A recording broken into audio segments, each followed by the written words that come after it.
नमस्कार सम्मानीय दर्शकबिंदु आशा करी तुम्हारा सबाई भालो आछो।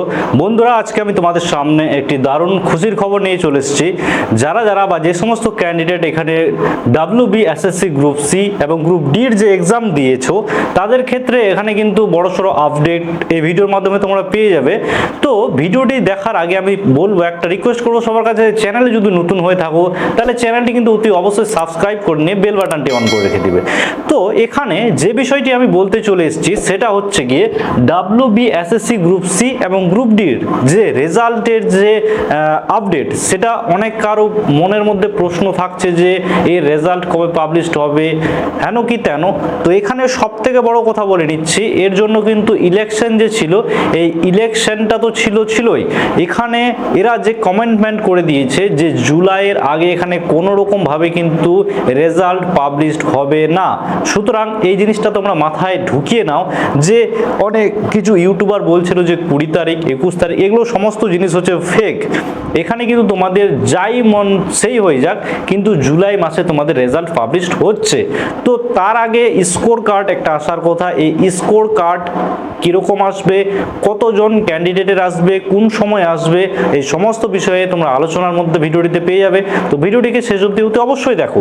তো এখানে বলে দিচ্ছি যে তোমাদের এখানে জিনিসটা দেখছো WB SSC যে স্কোর কার্ড ও কাট অফ যে ড্যাশবোর্ড সেটা কিরকম হবে সেই সমস্ত বিষয়গুলো আমি আলোচনা করছি।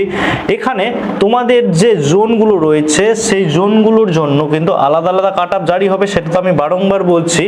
তো তোমাদের এখানে কিন্তু যে স্কোর কার্ড, এই স্কোর কার্ডটাতে তোমরা সব কিছু দেখতে পেয়ে যাবে। তোমরা SC ST তোমাদের ক্যাটাগরি কি, তোমরা কিরকম নাম্বার পেয়েছো, কতগুলো ভুল করেছো, কতগুলো ঠিক করেছো, সেই অনুযায়ী তোমাদের নাম্বার কত, এই সমস্ত জিনিস তোমরা ড্যাশবোর্ডের মাধ্যমে দেখতে পেয়ে যাবে।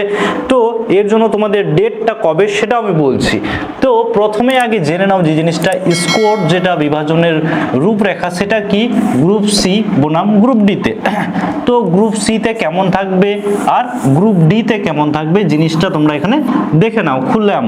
তো লিখিত পরীক্ষা যেটা সেটা হচ্ছে রিটেন এক্সামিনেশন। এই রিটেন এক্সামিনেশন গ্রুপ সির জন্য 60 মার্কসের হয়ে গেছে এবং গ্রুপ ডির জন্য কিন্তু 40 মার্কসের তোমাদের এক্সাম হয়ে গেছে। এরপরে যদি বলি একাডেমিক স্কোর, এই একাডেমিক স্কোর কিরকম ভাবে যোগ হবে, গ্রুপ সির জন্য কিন্তু 10 মার্কস যুক্ত হবে এবং যে 10 মার্কসটা এটা হচ্ছে ফার্স্ট ডিভিশনের জন্য, সেকেন্ড ডিভিশনের জন্য 8 মার্ক এবং থার্ড ডিভিশনের জন্য 6 মার্ক কিন্তু অ্যাড হবে। এরপরে প্রযোজ্য নয় সেটা হচ্ছে গ্রুপ ডিতে কিন্তু কোনো রকম ভাবে একাডেমিক স্কোর কিন্তু এখানে যোগ হবে না। তারপরে যদি এক্সপিরিয়েন্স বলি, এক্সপিরিয়েন্স কেমন, 5 নাম্বার এক্সপিরিয়েন্স হতে হবে এবং বলে দিয়েছে এখানেও 5 নাম্বার এক্সপিরিয়েন্সের জন্য এক্সট্রা নাম্বার পাবে। সুতরাং গ্রুপ সির জন্য যে মোট টোটাল নাম্বারের পরীক্ষা হবে সেটা হচ্ছে 75 নাম্বার এবং গ্রুপ ডির ক্ষেত্রে এক্সপিরিয়েন্স দিয়ে হাইয়েস্টলি 45 মার্কস। এখানে নাম্বার বিভাজনগুলো আমি দেখিয়ে দিলাম। রিটেন টেস্ট হবে এবং 5 নাম্বার করে এক্সট্রা পাবে। আর গ্রুপ সির জন্য একাডেমিক স্কেল যে 10 নাম্বার সেটা তাদের ক্ষেত্রে প্রযোজ্য, কিন্তু গ্রুপ ডির ক্ষেত্রে কিন্তু কোনো রকম ভাবে প্রযোজ্য নয়। এগুলো সমস্ত জিনিস বলে দিলাম। এরপরে কি রয়েছে যে এখানে আউট অফ যে রয়েছে 75, তো 60-এ তোমরা পরীক্ষা দিলে কিন্তু 75 হয়ে গেল। কেন? কারণ 10 নাম্বার হচ্ছে একাডেমিক স্কোর থাকছে হাইস্ট এবং 5 নাম্বার থাকছে এক্সপিরিয়েন্স, এই নিয়ে কিন্তু হয়ে গেল টোটাল 75 নাম্বার। এবার ফ্রেশার্সদের জন্য কি রয়েছে, তোমাদের জন্য হাইস্টলি তোমরা 10 নাম্বার একাডেমিক স্কোর পাবে এবং 60 নাম্বারের যেটা হয়েছিল সেটা হচ্ছে লিখিত পরীক্ষা হয়েছিল। ঠিক আছে, তো এটা ছিল এখানকার স্কোর। এরপরে যদি বলিনি এখানে এর ক্ষেত্রে কি বলা হয়েছে যে এখানে যে 60 নাম্বার লিখিত স্কোর হয়েছিল 10 নাম্বার, তো সেম টু সেম এখানে জিনিসটা বলে দিলাম বা বুঝিয়ে দিলাম। সেটা হচ্ছে গিয়ে গ্রুপ সির ক্ষেত্রে, গ্রুপ ডির ক্ষেত্রে এখানে ছিল হচ্ছে 45 মার্কস যে ফ্রেশার্স ক্যান্ডিডেটের জন্য ছিল। লিখিত ছিল 40 মার্কস। এই লিখিত এখানে কিছু গন্ডগোল হয়ে গেছে যার দরুন কিন্তু এই জিনিসটা হয়েছে।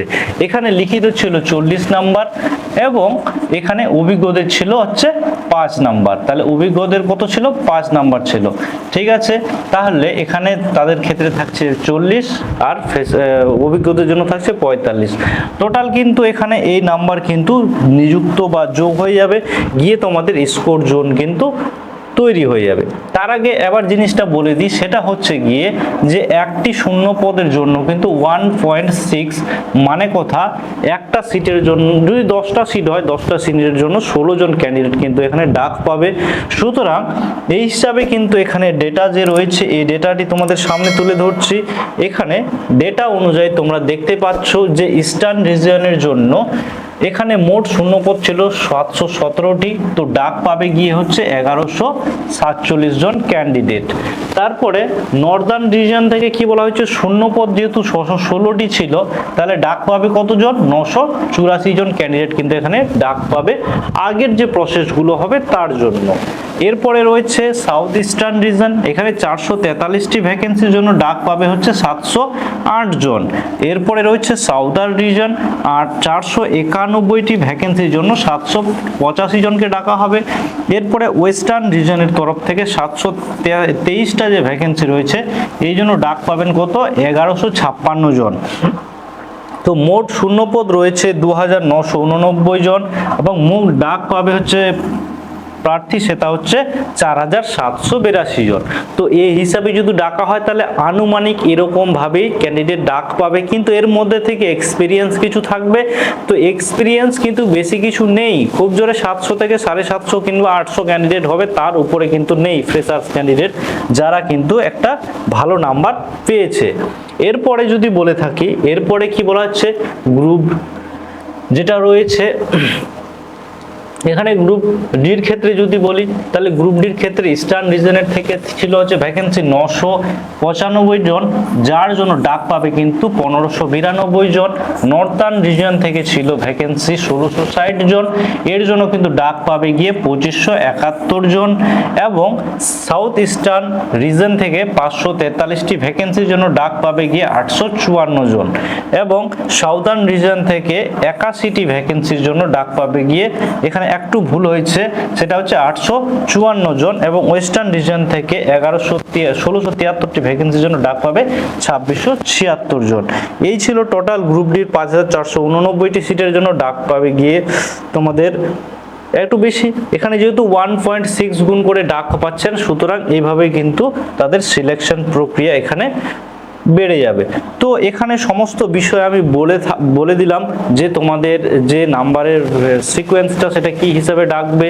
এবং সব থেকে বড় বিষয় হচ্ছে এখানে কিন্তু তোমাদের যে যেহেতু এপ্রিল মাস চলছে, এই এপ্রিল মাস এই যে শেষের দিকে, এই শেষের এপ্রিলের মধ্যেই কিন্তু এখানে একটা বড় জোর সম্ভাবনা রয়েছে, সেটা হচ্ছে এখানে যে তোমাদের স্কোর কার্ড, সেই স্কোর কার্ড জারি হওয়ার কিন্তু বড় সড়ো একটা সম্ভাবনা রয়েছে।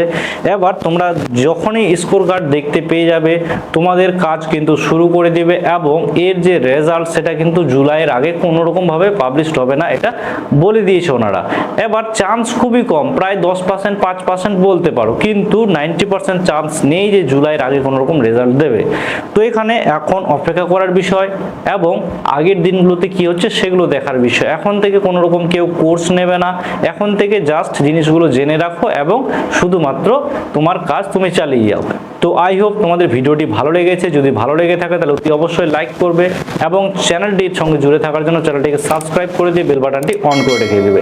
তো চলো বন্ধুরা, এই ভিডিওটি এখান থেকেই রাখছি।